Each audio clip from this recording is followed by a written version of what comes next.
Papua Barat menemukan korban terakhir kapal longboat yang tenggelam di perairan Buruwai, Kabupaten Kaimana, Papua Barat. Dari 18 orang penumpang, 6 orang ditemukan tewas dan 12 lainnya berhasil diselamatkan. Jihan, bocah berusia 9 tahun, korban kapal longboat tenggelam di perairan Kaimana, ditemukan dalam kondisi tak bernyawa pada Minggu 2 Juli 2023. Jihan merupakan korban terakhir yang berhasil ditemukan. Jenazah Jihan ditemukan tim SAR gabungan tidak jauh dari lokasi tenggelamnya longboat. Sebelumnya longboat 40 PK yang memuat 18 orang penumpang tenggelam di perairan Buruwai, Kabupaten Kaimana, Papua Barat pada Jumat 30 Juni 2023. Longboat fiber itu berangkat dari Kaimana pada Kamis 29 Juni sekitar pukul 23 waktu Indonesia Timur dan direncanakan tiba di Kampung Esenia, Distrik Buruwai pada Jumat 30 Juni sekitar pukul 1 waktu Indonesia Timur. Dari 18 orang penumpang kapal, 6 orang ditemukan tewas dan 12 orang berhasil diselamatkan. Kasubsi Operasi dan Siaga SAR Timika Charles Y. Batlajeri menjelaskan, setelah ditemukan, jenazah Jihan langsung dievakuasi ke RSUD Kaimana untuk selanjutnya diserahkan ke pihak keluarga.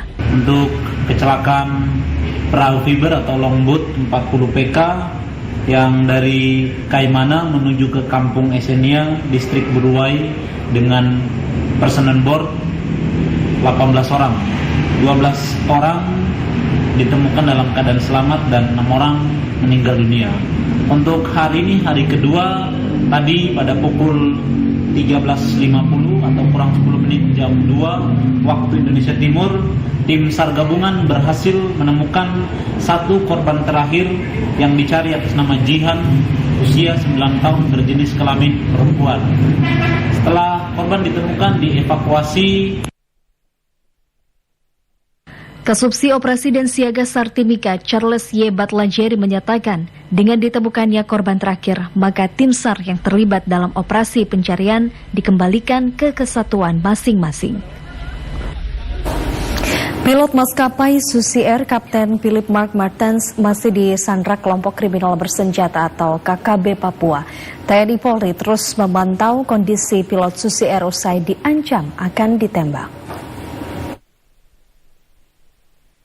Pilot Susi Air, Kapten Philip Mark Martens hingga kini masih disandera oleh kelompok kriminal bersenjata KKB di Papua Pegunungan. Penyanderaan itu telah berlangsung hampir 5 bulan setelah Tentara Pembebasan Nasional Papua Barat, Organisasi Papua Merdeka, TPNP BOPM pimpinan Egyanus Kogoya membakar pesawat Susi Air di Bandara Paro, Nduga, Papua Pegunungan pada 7 Februari lalu. Hingga kini, nasib Kapten Philip Mark Martens belum bisa dipastikan pembebasannya. Sebelumnya, Kapten Philip Mark Martens mengaku ia diancam akan ditembak apabila pemerintah Indonesia tidak melakukan negosiasi dengan KKB. Dalam video yang tersebar pada 27 Mei lalu, pilot asal Selandia Baru itu menyebut KKB memberikan tenggat hingga 1 Juli 2023. Sementara itu, Panglima TNI Laksamana TNI Yudo Margono menegaskan tidak ada batas waktu tertentu terkait proses negosiasi pembebasan pilot Susi Air.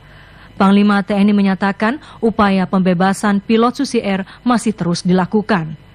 Kabid Humas Polda Papua, Kombes Polisi Ignatius Beni Adi Prabowo saat dikonfirmasi media pada Minggu 2 Juli 2023 menyatakan pihaknya terus memantau kondisi pilot Susi Air tersebut melalui Satgas Damai Kartens dan Polres terkait. Komisi Nasional Hak Asasi Manusia mendesak organisasi Papua Merdeka segera bebaskan pilot Susi Air, Philip Mark Martens. Hal itu disampaikan merespon ancaman kelompok kriminal bersenjata yang memberikan batas waktu untuk menebus pilot Susi Air, Philip Mark Martens. Komisi Nasional Hak Asasi Manusia Komnas HAM mendesak organisasi Papua Merdeka atau PM segera membebaskan pilot Susi Air Philip Mark Martens. Hal itu disampaikan Ketua Komnas HAM Adnike Nova Sigiro merespons ancaman kelompok kriminal bersenjata memberikan batas waktu untuk menebus pilot Susi Air Philip Mark Martens. Komnas HAM berharap penyelesaian kasus penyanderaan terhadap Philip Mark Martens dapat diselesaikan dengan damai. Adnika menegaskan penyelamatan terhadap Philip McMartens merupakan kewenangan pemerintah. Komnas HAM mendukung pemerintah dan berharap pemerintah akan segera menemukan solusi yang tepat dan aman untuk pembebasan Philip McMartens. Sementara itu, nasib Philip McMartens masih belum diketahui setelah KKB pimpinan Egyanus Kogoya memberi batas waktu untuk penembusan Philip McMartens pada Sabtu 1 Juli 2023. Kapolda Papua Irjen Pol Matius Pakhiri menyatakan pihaknya tetap membangun komunikasi dengan keluarga Egyanus Kogoya dengan tujuan agar pihak keluarga menyampaikan kepada Egyanus Kogoya agar dapat berkomunikasi dengan aparat keamanan untuk bernegosiasi terkait pembebasan Philip McMartens. Informasi lainnya, Saudara, Kejaksaan Agung memanggil Menteri Pemuda dan Olahraga Dito Aryo Tejo pada Senin 3 Juli 2023. Dito akan dimintai keterangan sebagai saksi dalam kasus korupsi penyediaan infrastruktur Base Transceiver Station atau BTS 4G. Jaksa Agung Muda Pidana Khusus Kejagung, Febri Adriansyah menjelaskan, Menpora Dito Aryo Tejo akan dimintai keterangannya sebagai saksi kasus korupsi penyedia infrastruktur Base Transceiver BTS 4G dan infrastruktur paket 1 hingga 5 bakti Kemenkominfo. Dito terseret kasus ini setelah disebut ikut menerima aliran dana oleh Komisaris PT Solik Tech Media Sinergi Irwan Hermawan yang telah ditetapkan sebagai saksi. Irwan menyebut Dito telah menerima uang senilai 27 miliar rupiah dari dana proyek BTS. Dito menerima uang itu pada rentang November hingga Desember 2022.